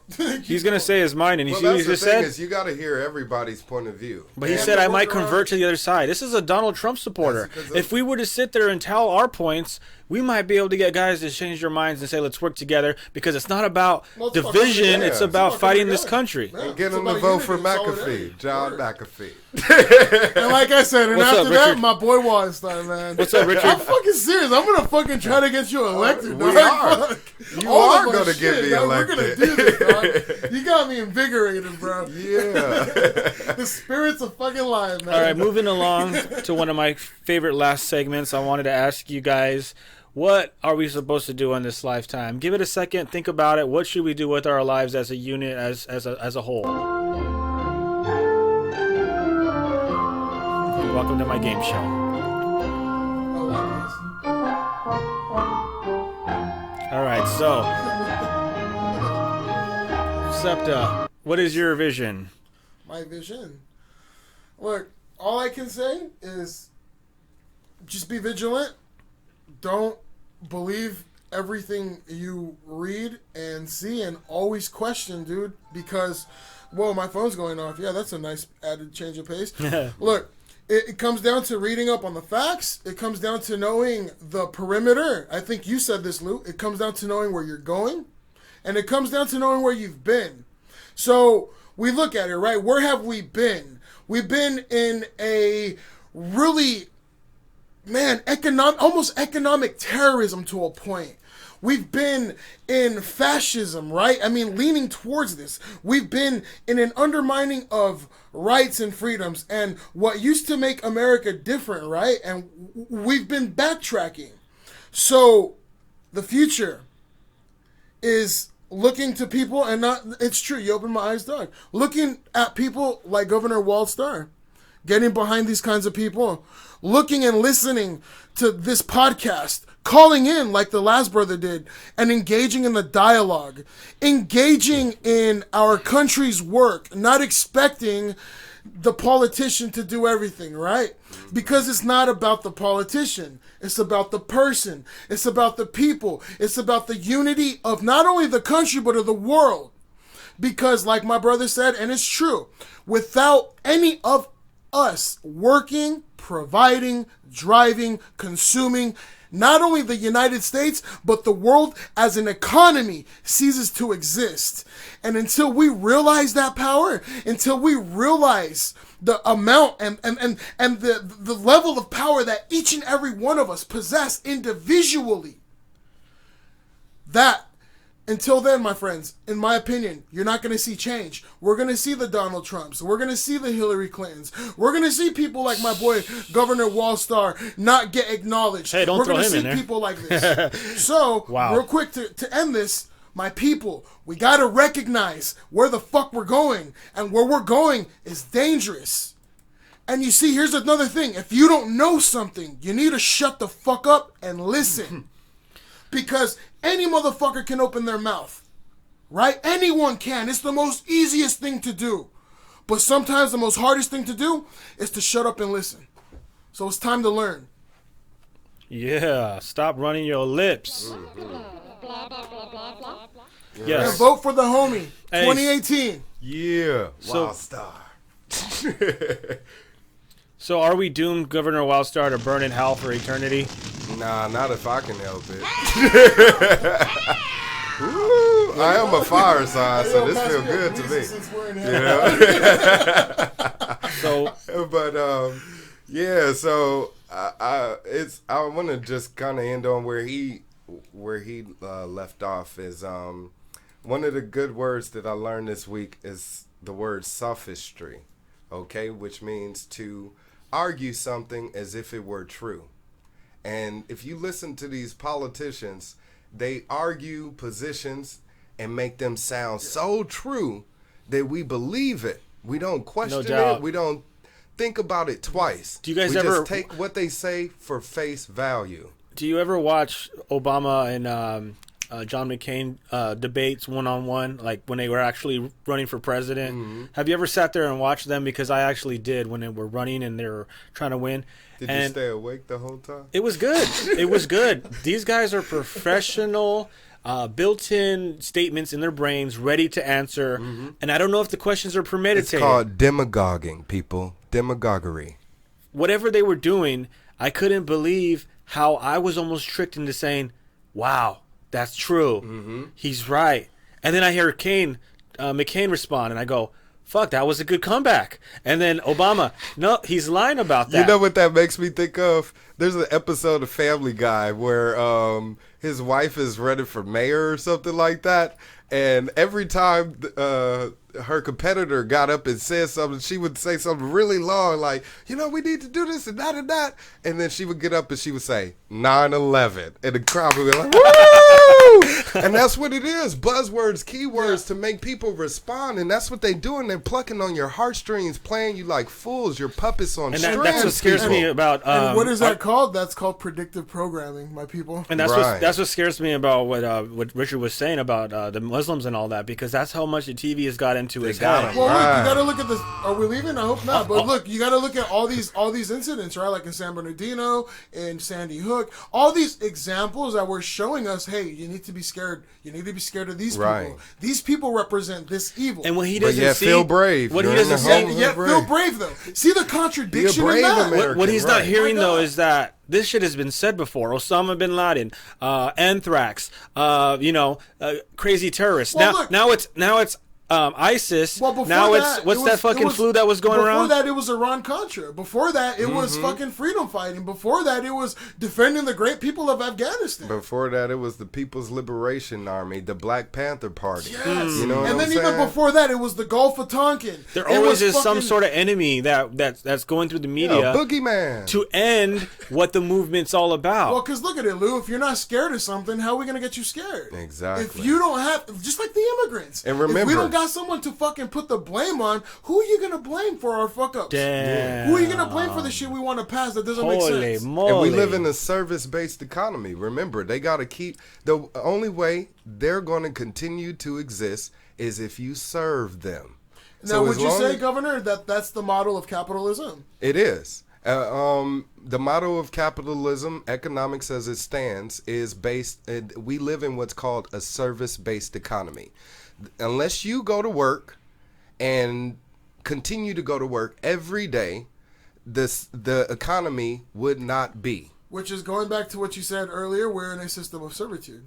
Precisely. And that's why my goal as a person, as a philanthropist, as a potential, representative of you, we the people, is to bring back what is true to us. And that's being a resource-based economy. We have, that's what I was saying to him, we live in a land of abundance. The way capitalism works is called demand. So the way they force demand is by saying we have a limited supply. Why around Christmas? Yeah. They only have so many limited PlayStation And it 4s. jacks everything up. You know what I'm saying? But come springtime, it's so many on the shelves, they're just sitting there. What's funny? They did that. I forgot where I read it, man, but it was about truffles and chocolates and the kings on how I take that back. It was in George Orwell's 1984 on how they would up it during the certain seasons when it was like you were allowed, I don't know how many, like 32 grams of chocolate. Yeah. And they're like but around certain times, just to like create inflation and all that shit, they would restrict and say these 32 grams are now 16. Right. And these 8 grams are now 3. And our monetary system is built off of that motto in itself. Even and it's our funny, money this in book itself. was a fictitious book, but it's not fictitious, but it was a fictitious book written in the 1950s by George Orwell. Yeah. That's and why you everything keep in that seeing book memes. is coming to fruition. You'll be seeing memes of that book, 1984, saying this was just supposed to be a story, not a motto for, how, and then how you look to at be. all that, the Huxley guy, the guy that wrote A Brave New World, and you go into like the sexualization and the overdrugging, and that just takes you in further into the Pandora's box, dog, and how we are, because we're docile. Or like you were talking about earlier with a pale horse. You know what I'm saying? William Cooper, everything there is predictive coming to programming, fruition. Right? Exactly. Well, what did they call that? They called that fucking quiet weapons for silent wars. And that whole doctrine in creating the boogeyman, the whole psychological, the whole psyop of it, dog. Yeah, psyops. Damn. And that's exactly what it is. Like that's eternally what that shit is, dude, is that it's a psych war. We fear immigrants and Muslims because it's a psychological war. The very fact that there was explosives in those fucking towers and it fell to the ground in less than fucking 11 seconds is a psych war. The war on terror is a fucking psych war, dog. I'm telling you. If you look at it, economic terrorism, which exists, it's a fucking psych war. Even Martin Luther King said we live in an economic terrorism state. And this was back when he was alive. There's Why no is control. That? Still in control. By the same people. By the same regimes. people. Rothschilds. Rockefellers. Another thing I wanted to ask was about the police. If there was no crime, there wouldn't be any police. Well, we got to think of this law book I'm reading by Bastiat. Talks about law, and it's called The Law. And one of the really big things that was resounding amongst the many things that was said was justice cannot exist on its own. The only reason why it does exist is because injustice exists. All right? So now justice is brought about when stopping injustice. If there is no injustice, there needs to be no presence of law. Right? Wow. Because that's what law is supposed to represent. They are enforcers of justice. That's what we look at police officers as, right? Yeah. So if there isn't any injustice happening, they don't need to be. And again, with the mindset and the brainwashing and all of this, by thinking that they need to have a constant presence, they're just driving around policing us. We live in a police state, opposed to living in a free state to where their services are only being utilized for emergency purposes. Police don't stop crimes. I hate to tell you, people do. I have another They question. show for up you, way Governor. after. They show up way after. Do you think that there is a direct correlation between, let's say, like the ghetto, I guess, really like slums, and the way that it operates, and the breeding of crime? Yes, of course, and it's all based on restrictions, limitations. The haves and the have-nots. Like my man was saying, if I'm living in my house and it's just us and we got a hot dog in the refrigerator, You're going to want to go out there and get more. Yeah, exactly. We're living in a scarce environment. So And if you look at it, that leads to economic terrorism. exactly. Wow. It So goes into everything tying into each other. everything ties into each other, and that's what I'm saying. It's an easy fix. The symptoms to this disease is a cure-all. Believe it or not, there's one thing that could cure everything else. And it starts first with our money. You know what I'm saying? Because our money is what's funding all of this activity. Yeah. Everything from the bottom up. So if we cut off our money, what happens to the rest? It's going to die off, you know? And if we start using our money more wisely, we start having an opportunity to invent more of a society to where we're able to prosper. But for example, how do we do that with TMZ on, with bad movies, with the bad guy wins like Scarface? How do we project that into the youth when they're confused and they're But they're you know so what's funny is look at all of the superhero movies. You know, they want to portray Superman as being a good guy, but yet at the same time, Lex Luthor is just like Donald Trump. Yeah. Yet you have people supporting him opposed to supporting Superman because he's from another planet. He's different. You see? So he gets prejudiced against for his character, for wanting to go out and do something good. Does that all tie in, you think, to the predictive programming and the way that we perceive things? And when I say predictive programming, I'm meaning subconsciously. When you think something and you don't know you think it. Of course. The people that created it's our all society. programmed to me. Like you can't just naturally think of something without an upbringing of it being inserted into your brain. It doesn't just magically appear. Yeah, no, I know what you mean. But like in the sense of like the way we choose our politicians or the way we choose our philosophies or the way we choose, I think we're religions. confused. I Well, mean, no, we're you talking got to about remember again, the people that created our society, it was all psychological. Eugenics was a big part of the constructs of our society. You know what I'm saying? But we still had morals in a sense where we knew stealing was wrong, even though some of us still stole. We knew that raping and lying.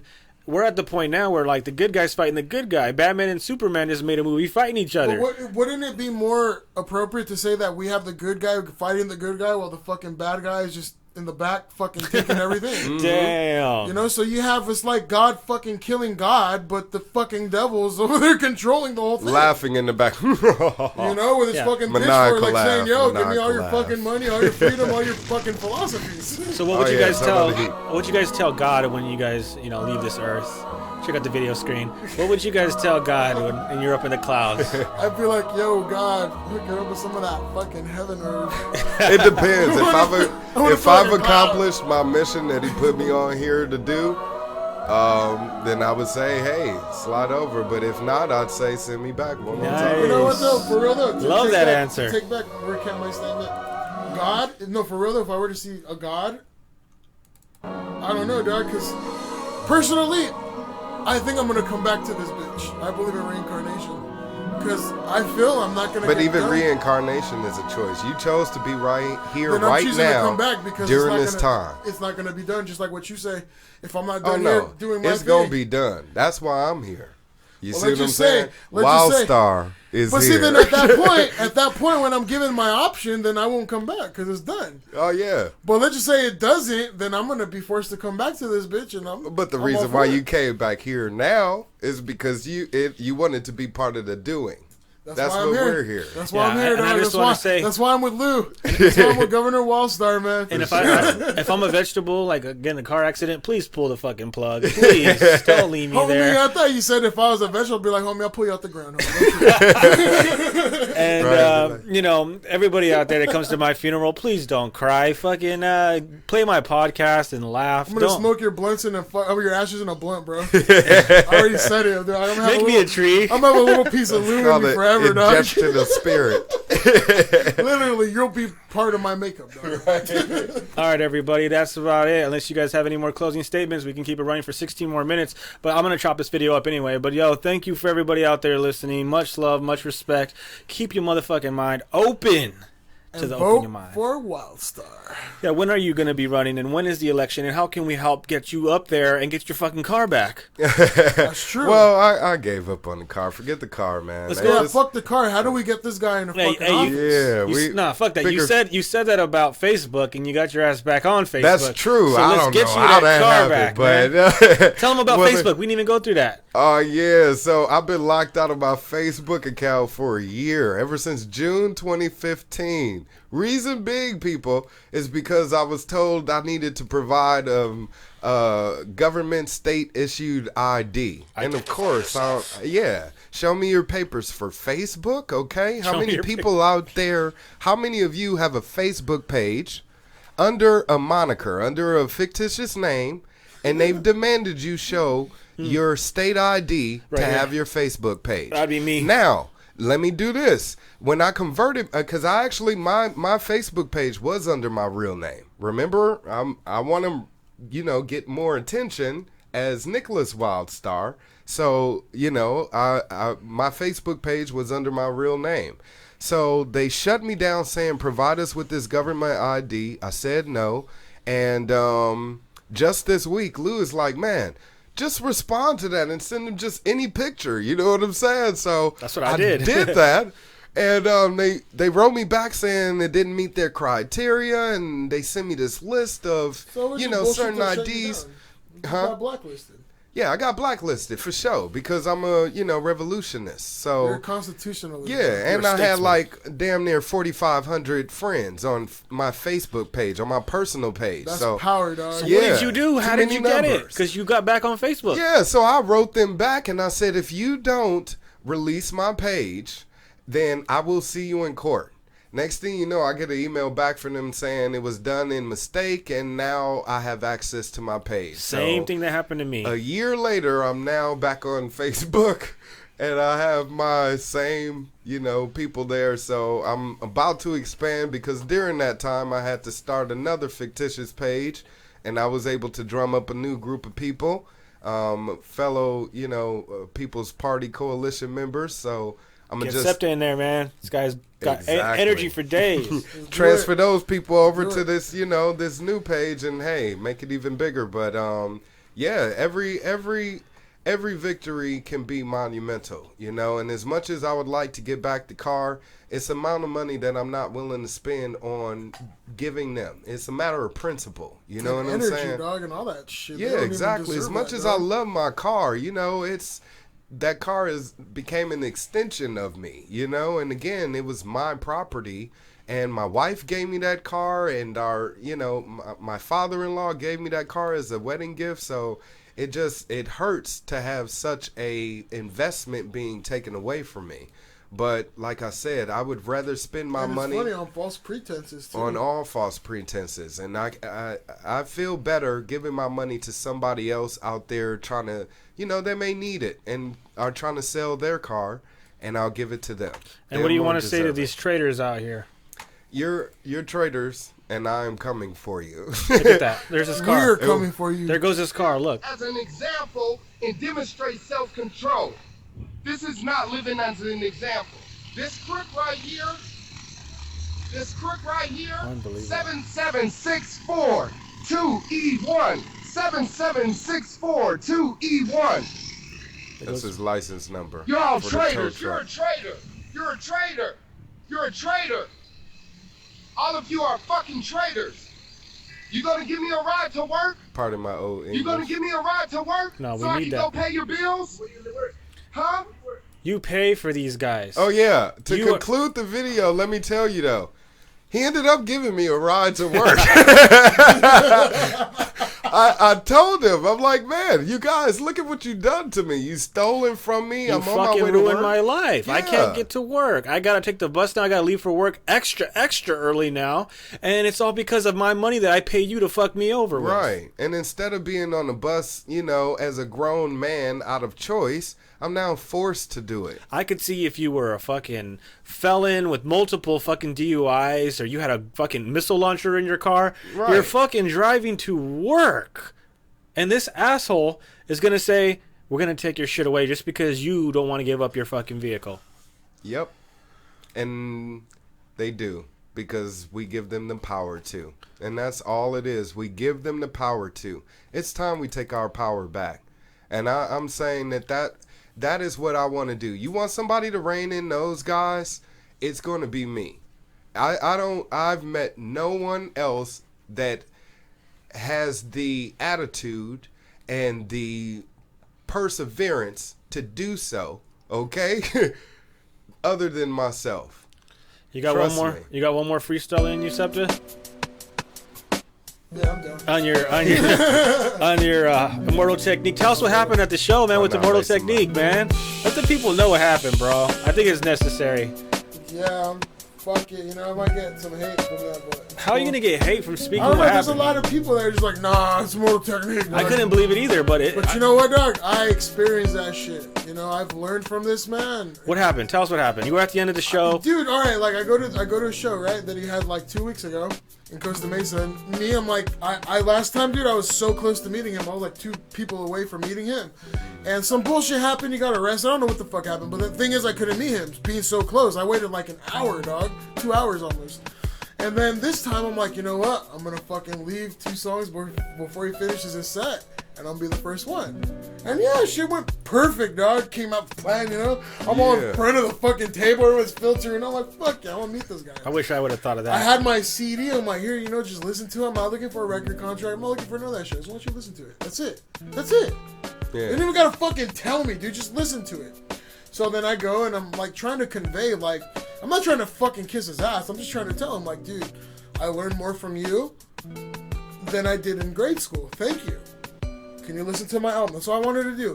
And by the time I got to like, dude, I learned so much from you. Dude, you're gonna have to make it quick, dog. You're gonna have to make it quick. Dang. And I'm just like, well, fuck. Don't worry, dog. It's gonna take less than fucking 15 seconds. Blah, blah, blah. Here's my CD. And I know he probably didn't listen to it. And then I went with my sister, dog. And then he starts complimenting her, like, oh, what's up, brown Mexican He got plenty of queen, time for the blah, blah, female, blah, blah, though. blah. And I'm just like, dude. Come like, on, Technique, man. come on, dog. Show, I know False you prophets, probably, false prophets, No, man. you don't think he's a Exactly. false You prophet. gotta know him where you find him. I do. I hope not. I But do, what I man. think Hey. is I that learned from him. not a But false something prophet. happened in between this time to now, dog. Why something happened. not? I would say he's just been swarmed by people that want him to hear his music. Hey, And look, it's he not said your- he didn't even get around to talking about his music yet. He Right. was just, if anything, Good point. he was giving this man extreme compliments that, if anything, he should have been extremely flattered to receive Right. and honored to be told. Yeah. But instead of that, he's like, look, let's Hurry just the move fuck this up. along. Hurry Right. the fuck up. And I then, got fucking 300 people. Hurry the fuck but up. yet, when a female steps in front of him, something that sparks his interest, he got all the time in the world. All right, then KRS-One, you pass up Immortal Technique for my favorite 2 rappers. Hey, and going, I know this. Quit giving them the benefit of the doubt. Anyone, dog, it's like any haters out there that tech, it's like, come on, dog. I learned from him, dude. Half of these people that go to his fucking shows don't even know what the fuck he's about. They just go to him because it's clout. They go to him because Right. he's popular. I learned from this man, dog. I learned about the fucking 4th branch of the government. I learned about fucking Bin Laden being a CIA tactician. I learned about that. So to me, it was very, very, very disappointing to see somebody that I held with such great regard become you're right, a false prophet, because that's what he is. You go on stage talking about revolution. You go on stage talking about what we're talking about, and yet you come and you display a completely different characteristic, which leads me to believe this shit's all fucking act. And he don't know who you are. Yeah, I was there. I was there too. You see what I'm saying? I'm glad I didn't go up and give him my CD, because that's what I'm saying. I had my CD too. How many other dudes had their CD out there? And I know you said that's after the fact, but you were talking about let me listen to my CD and shit. So I had my Open Your Mind podcast card. Unfortunately, the line was like 50 million people. I said, fuck this, let's go. I want to go home. I saw Technique. It was amazing. The show was great. It's on my channel if you want to check it out. Can I give some advice to any artists out there trying to do some shit? One word, dog, one phrase. Don't fucking wait for anyone. Don't look for adulation from anyone. Don't be like, yo, I got fucking the okay from this cat that knows what's up so I can do it. No, fuck that. You do it because you can do it. You know you can do it, and you're passionate about it, dude. You're with homies that don't want to help you out. Fuck them. You do your own thing, dog. There was this author that said, I don't know for verbatim, but more or less, it's a travesty that we don't create our own paths, but we walk paths that were created for us. Damn. So with that, dude, peace out. I fucking love each and every one of you. Fucking Marvin Gaye said it best. Only fucking love can conquer hate. And you know what? With that being premised out, we're going to say vote for fucking Governor Wildstar, man. You reinvigorated me, my brother. Thank you, You man. fucking got me motivated to want to get involved in this shit. So thank you, bro. All right. And thank you, Lou, for having me on the show, man. We'll do it again. Thank you guys for tuning in. Oh, we're recording it. You want to spit something? Go ahead. I gotta do that intro again. Yeah. You gotta say The revolution. revolution will not be televised. Revolution, evolution, come to discover the solution. No problems for the problematic minded. Once you break free, you see the confinement was only a chain of extension of who you are. Kicking it with the homie Wildstar. Gonna make it to the next election, but you don't believe it cause you don't see selections. Fuck perfection, music is just reflection. Once you see I'm more sicker than an infection. Transmitted through vaginal, best to believe the music inside of me is real precise and coordinated. Just for you to see I'm trying to get over all my self-hatred. Cause with self-hatred comes hatred to full front. Once you see I'm smoking herbs and blunts. My freestyles fell off, man. That was lovely. I don't know what you're talking about. Man, I'm just telling you. That was just fucking a lot of energy. I like how you just jumped in there, dude. Right when I stopped, you're like, boom, the revolution has to be this. The rebel. This beat's dope right here, dude. This shit's heat right here, man.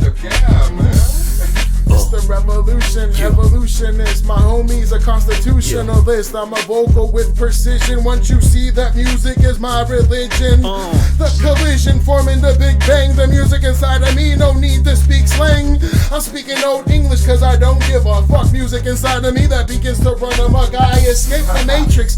Every time I see the pattern inside of it's all fakeness. I don't know if I could ever live without it because I never even begin to venture what it would be like outside of this shadow elitism. My music goes further than feet stomping, dancing, ancient indigenous men that would align their chakras with planets. Best to see we're living this life, taking it for granted. What happened? I don't know. I couldn't see it.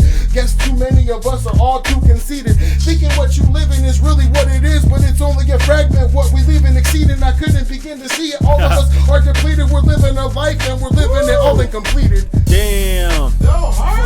Yeah. All right, guys, we're out like that. Open your mind podcast. Man, it's It's the fire cepta. Woo.